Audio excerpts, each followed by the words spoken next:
Stockholm because I know nothing about it. Because it's a really beautiful city.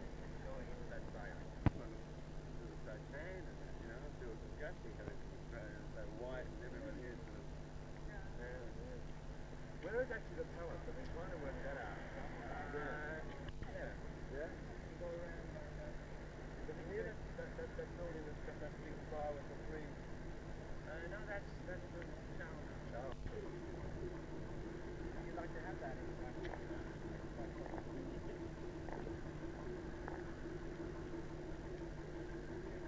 Yeah.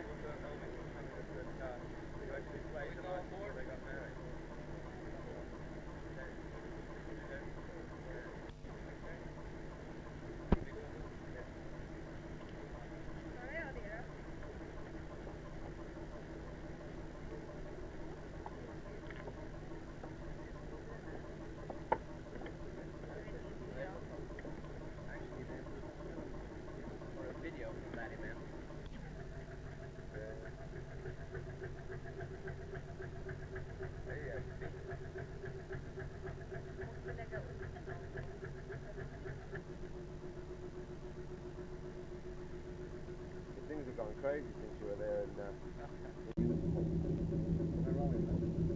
Well, here we are sort of floating around Stockholm, and I know nothing about it, so Bjorn, perhaps you can tell me, first of all, that thing there has had me absolutely fascinated, that old ship. What's the story on that? It's called von Chapman, and it's right now a youth hostel. What, an actual youth hostel? Yeah. It was used in movies and things like that. I wonder if it wasn't in Windjammer, maybe. Might have been. Yeah. It's a beautiful boat. Anyway. Are there many of those boats around? No. No? No, this is probably the only one. And over, I'm dying to see the palace. Behind you. It's behind me, is it? It's not very beautiful, though. That's the actual palace there? Yeah. That's the actual place where they live. live. And I've been told that the King and Queen actually do live there? Yeah. Yeah? And talking about the King and Queen, I believe that a story I've been told by one of your DJs is that you performed Dancing Queen the night before they got married in front of them at some gala happening. What can you just tell me a little about that? Well, it was called a soirée, and many Swedish artists were invited. Yeah, they tried to get over the sort of world famous artists. Mainly opera singers, that kind of stuff. We were the only pop. The rest was very serious music. I mean, like classical opera. Do you think they enjoyed it? Yeah. Yeah, they did. I think so. Because they are young. Yeah. They like it. And how many numbers did you do for them? One. Just the one, Dancing Queen.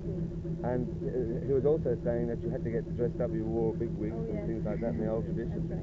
Yeah. Fantastic. Oh, they were beautiful. Oh, incredible. Well, they're beautiful anyhow. You know, incredible. With Australia, just going back on your popularity there, does it surprise you that you are so big? You have been out once to Australia and seen it for yourself, but does it surprise you? Well, of course. Yeah. I mean, it's the other side of the earth, isn't it? It's very far from here. And why Australia? Yeah. I don't know. I haven't got the answer.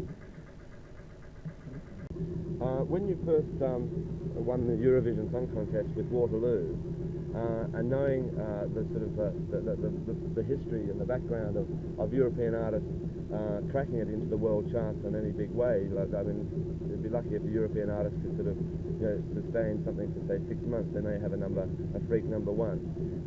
Did you at that stage think that in a year's time you'd be one of the hottest acts around the world? No, I don't think we ever thought about that. I mean, we didn't even think about we would win the Eurovision Song Contest. At least I didn't. Yeah. What about you as a songwriter? No, I think if you're talking about the contest, I thought we had a good chance because we had a different song from all the others. Normally it's very not very many up-tempo songs, and well, we had a good chance, I thought. Now, with success of your songs, obviously, say with Waterloo, and it was in for a competition like the Eurovision Song Contest. Did you write it with a commercial thing in mind, or was it just a song that you'd written and you thought, well, that'll do for the Eurovision Song Contest and may help win it for you? We picked it from, I think we wrote 11 songs, and we had them, and we said, let's take the best one, the one we like most, no matter if it's suitable for the purpose, which is, I mean, it was, but it shouldn't have, compared to all the other Eurovision festivals. It was very outstanding. In fact, you know, at that time we had the Hasta Mañana, Yes. which would have been more in line with the rest of the songs of the competition. We choose between the two numbers. Yeah. Waterloo and... We just choose Waterloo because we felt that we could give it the most, you know. It was Abba. Actually, yes, there's just been a hit just recently in Australia that also sort of crept into the charts about. Another flip side? I don't know. Yeah, I think it must have been actually. What song? Yes, Manana. Yeah. It's actually an Australian girl. Yeah, I've heard it. Recorded. Yeah, good Judy one. Stone. Yeah. And then as soon as they knew it was an ABBA number, bang, it was into the charts. really? Yours as well. Yeah. She's a good singer, I think. Yes, she is. She's a very nice singer. Stig, your manager, was telling me that that originally you were known when you came from from different groups, you and Bourne, and the girls then started working with you, but you were known still as Benny and Bourne. From the beginning, yes, because we had a couple of years ago, must have been in 71 or 1970s, I think, a number 3 in Japan with a song called She's My Kind of Girl that Bjorn and I wrote and recorded under our name. And we kind of wanted to keep it, our names, as long as possible, just because of that, you know. And we've been working for around 9-10 years writing songs and sending them out to all publishers in America and England and Germany, so they knew a little about us. I mean, not the public, but people in the business. So that's the reason why it was like that. But it's too complicated, too hard to handle all the 4 names that we changed. Well, that's what he was saying. He said, Stig said it became really difficult when he had to, and I can't pronounce them in Swedish, but when he had to sort of pronounce the 4 names, he felt quite ridiculous. Yeah. Frida, when did you first meet up with the 2 boys? I met Benny first of all in 1969, and then he had to work together with Bjorn for a long time, so that way I met Bjorn also, you know. And I fell madly in love with him, and so how it started. And when did you first start singing with Benny and Bourne? It was 71. Yes, 1971. And what about you, Anna? Yes, it was at the same time, but Yes. Frida and I was solo singers, you know, And very before. successful, I believe. Yes. Yeah. More successful than we were. Yeah. And we started, you know, to do some chorus for them. So in actual fact, starting off then around about 1973, you were actually treated more as session singers more than just working as far as your records were concerned. Yeah, from the Is that beginning, correct? Abba was definitely more a session group. Yeah. But as far as the 2 girls were concerned, they were more or less hired on a session basis, were they? Oh, well, yeah, I guess you could say that for the first 2 singles. Not as Abba. Well, is it true then that the first time you actually used the name on a big scale was because of the Eurovision Song Contest, that you're known then as Abba? Yes. We started to use the name then. And I believe also, Stig, your manager was saying that that Abba also is a fish firm, or Yes, that's correct. Yeah. It's a, what do you call it, herring fish company. Yeah. After Waterloo and the success of Waterloo, which was also the first hit you had in Australia, there was a gap of around about 6 months, and I Do was the follow-up to Waterloo, and I believe that that I Do SOS and Mamma Mia were in actual fact recorded all together at around about the same time. Is that correct? That's right. And I Do started to take off on the Australian charts in a small way, and then we had Mamma Mia through television and that, and bang, it went to #1 like that. Did you ever think that Mamma Mia was a potential single?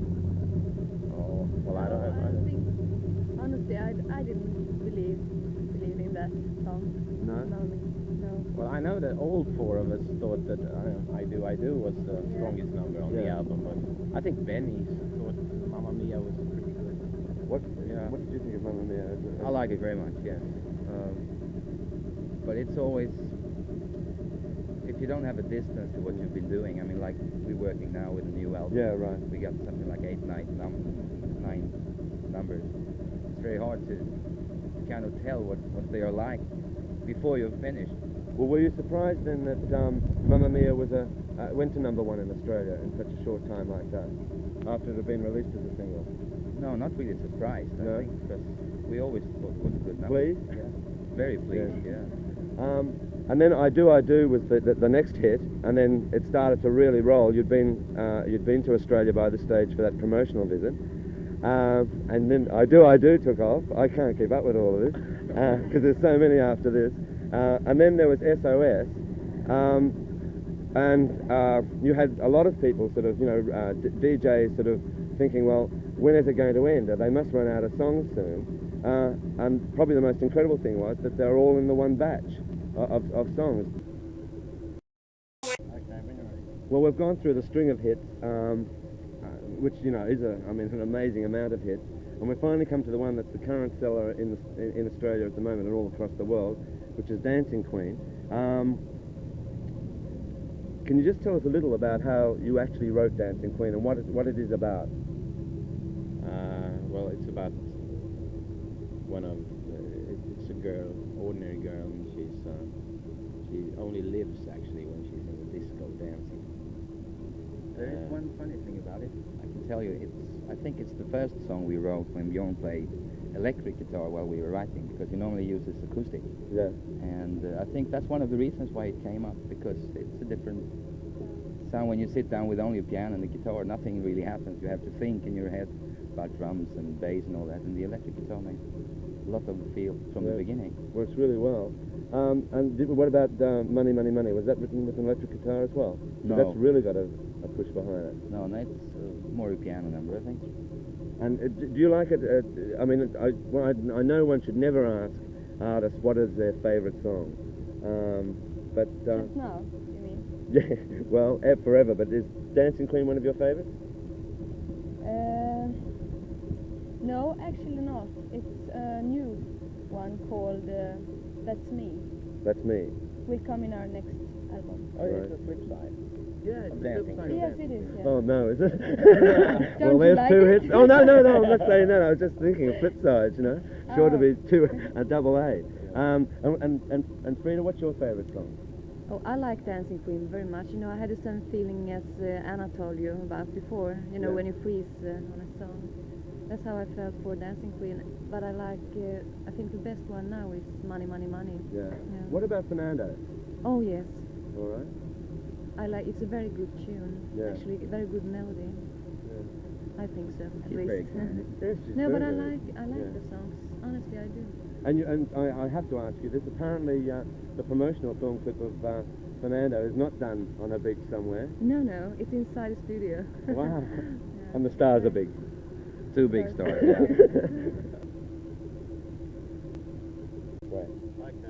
Okay, well now the $1 million question for Australian listeners and viewers and record buyers. What colour is an orange? What colour is an orange? No.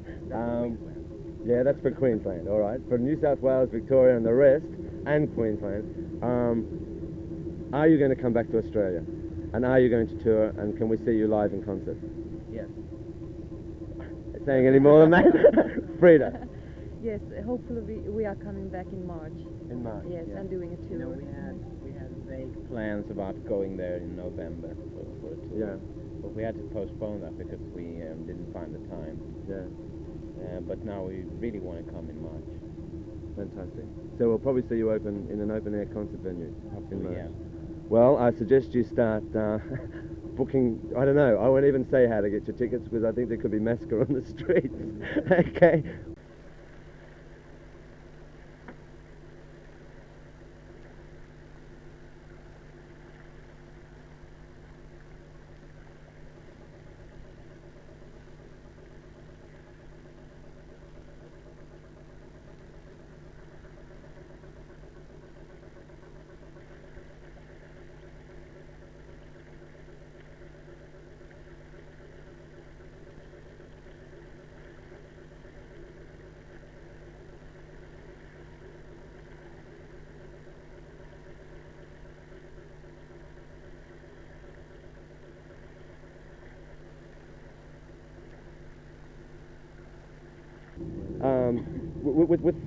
With your songwriting and the fact that every song seems to have that commercial success about it, just that bit of magic. Yet every song sounds different. Do you purposely sort of, when you're doing an album, sort of make not only the songs sound different, but the sounds within the in the recording? Yeah, I think that's essential that you change all the time. It's easy in the beginning just to copy what you've done, what you've had success with, but in the long run, it's better to change. I mean, for instance, like SOS and I Do are perhaps similar, but when I heard Rock Me for the first time, I didn't even imagine it was you, that it was one of your records at the start. No. Good. Okay. With Rock Me, I mean, it does sound totally different from anything else that had been around at that time. Well, what is your approach when you go into a recording studio? Well, what we have is basically a song, a melody. Sometimes we don't even have the lyrics, and we don't have any criticism about how to do it. It just develops while we're working at the studio. As far as the backing track is concerned, and then when the girls put on the vocals, can change again. So we never know what's going to come out. Well, for instance, when you two sit down, do you actually sit down and write songs together, or is it sort of like an Elton John, Bernie Taupin situation where one may write the lyrics and then go, no? No, we do all the job together. Yeah. When we write songs, that's very important. I mean, you get influences, and somebody can say, well, I don't like that, so let's forget about it. Yeah. We always try to achieve a feeling that we both feel that this is what we want. Yeah. And as Bjorn said, the essential thing is to get a hook to put the rest of the song around. I think it's very important, and that's what we mainly are looking for. That takes a lot of time, especially if you want to keep changing different styles. Now that with the success on the world charts, does it place extra pressure on you now, the fact that you have been so successful and that you must sort of keep up to that #1 position all the time? Do you worry about that? Not exactly worry, but it is a pressure, and it takes more and more time for each song we're making. Especially when we, let's say, we finish an album and we go on promotion tours, and then after a couple of months starting again, it takes a very long time before anything happens at all. So the best thing is to keep going all the time and keep it fluent. When Benny and Bourne come up with a batch of songs and play them to you, do you have any sort of disagreement about how it should be performed? Yes, sometimes we have, but actually it usually is so good, so we don't have to change anything, Thank you. And our work mainly begins when we come to the studio and do the vocals. Do you like working in a recording studio, Anna? I love it. Yeah? I think that's the best of the whole thing, to work in the studio. I really love that. When you're recording the songs, say for an album, and say like take the album that had I Do and SOS on it. In the middle of recording it, do you feel that could be the single, that could be our next single? Do you get that It feeling? happens that sometimes that you could freeze when Yeah. you sing, you know. And we had that feeling about I Do. Yeah. I felt this is going to be something. Now, on the visual side, who works out the choreography between you and Frida? We have a man called Graham Tainton, and we usually go and dance with him twice a week. Yeah. Because it became sort of, especially with Mamma Mia, with the different faces going like that, I think... Oh yes. That's another guy doing that. Yeah. Yeah, that's the idea from the director of the film. Of the film. Because that was a great idea, that. That's good. You suddenly found all young groups all sort of going like that with girls. No, I'm exaggerating there a bit, I guess. No, I'm exaggerating there a bit, I guess. I used to do it with my hands, you know, I used to do an Abba impersonation with my hands. I've just heard your new single. I've just heard a new record that you've just come out with, and just completed in the recording studios, which I'm told could be the new single after Dancing Queen, which is Money, Money. Money, 3 times. Money, money, money. I see. It's a rich man's world. And I'm sort of always, sort of being a pop critic, I think, well, you know, perhaps there's got to be a lull, and yet I think perhaps Money, Money, Money is one of the best things you've ever done. Yeah, thank you. If not the best. Yeah, very good. And when did you actually? How long ago did you write that song? 2-3 months ago. Yeah. And how long, for instance, would you spend just recording that one song in the studio? Could you give me an estimate on that? Not so long, I think. Quite Yeah. easy. Because we had a clear idea about how we wanted it. Yeah. So it had in itself a certain mood that you can keep.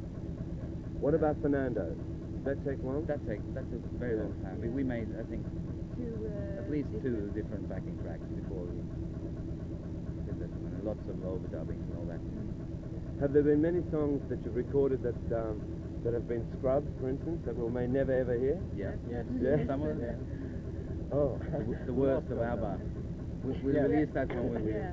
I might sneak in. I might find out your recording studio and sneak in, make a fortune. We've been playing with that idea, actually. Yeah, the worst of ever. The worst of ever. In 5 years' time or something. I wonder how you do a Would be film fun. clip of all of that.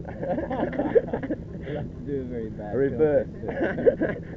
Oh, I see. Oh, I see. Just going back to Stockholm, if you could just show us back in Australia, that tower over there. What's that big tower that dominates over Stockholm? That's the, what do you call it, yeah?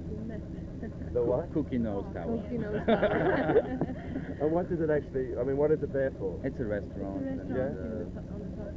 it's just for the good view. I don't know why they made it. Yeah. And I think Transmitted to, I think. yes, Some it sort. is. Oh yeah, maybe, yeah. And for airplanes. Yeah. To the line. Yeah. And this part here, they say there's the old Stockholm and the new Stockholm. Well, the old Stockholm is in there. Can we just turn You it? see the church? That's the old one. The old Stockholm is over. It's No, over there. Over behind here. you. So take you around Bern. A rowing now. We finally found the old Yeah. Stockholm. Yeah? And is that actually the oldest part of Stockholm around, is there? So where is the main business centre? What that thing that's just coming through now over there? That like a church? Is that actually a church? In the old part of Stockholm itself. And well, the business part of town is right there. That really old grand place there. What's that there? That's a dramatic theatre where Bergman used to work, among others, while he was in Sweden. He's left now, as you know. Yes, there's some really beautiful old buildings around that they keep restoring. Especially in the old part of town. Yeah. That's where we live right now. And this big church over here. That's not a church, No? it's a museum. Is it? Yeah. So there's a lot of restoration going on then in Stockholm itself. Yeah. Yes, they try to keep as much as possible. Yeah.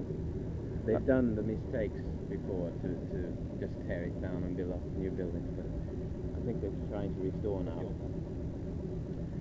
It really is a beautiful city.